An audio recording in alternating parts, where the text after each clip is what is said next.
జగన్ వ్యాఖ్యలకు మంత్రి Parthasarathi strong counter ఇచ్చారు. అమరావతిపై జగన్ ఇంకా విషం చిమ్ముతున్నారని పార్థసారథి అన్నారు.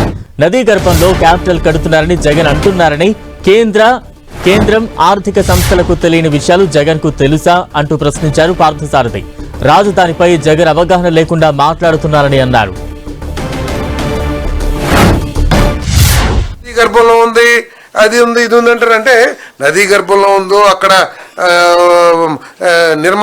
నిర్మాణ యోగ్యమో కాదు అనేది ఇక్కడ వేల కోట్ల రూపాయలు ఇస్తున్న కేంద్ర ప్రభుత్వానికి, వేల కోట్ల రూపాయలు ఇస్తున్న అంతర్జాతీయ ఆర్థిక సంస్థలకి తెలియని సాంకేతిక పరిజ్ఞానం జగన్మోహన్ రెడ్డి గారికి ఒక్కరికే ఉందేమో నాకు తెలియదు.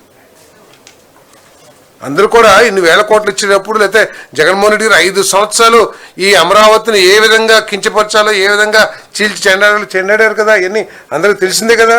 తెలిసినా కూడా కేంద్ర ప్రభుత్వ సంస్థలు, అంతర్జాతీయ ఆర్థిక సంస్థలు ఇవన్నీ కూడా ఆర్థిక సాయం చేస్తున్నాయి అంటే ఆయన భావించినట్లు ఆయన ఏదో కళలో ఊహాలోకంలో ఉన్నారో, లేకపోతే ఆయన గురించి పెద్ద పెద్ద మాటలు కొంతమంది ఏదో మతి భ్రమిస్తాయని అవన్నీ నేను మాట్లాడాను. కానీ అవి ఆయన ఈ విధంగా ఇంకా అమరావతి మీద విషయం చిమ్మటం అనేది కరెక్ట్ కాదనేది నా అభిప్రాయం.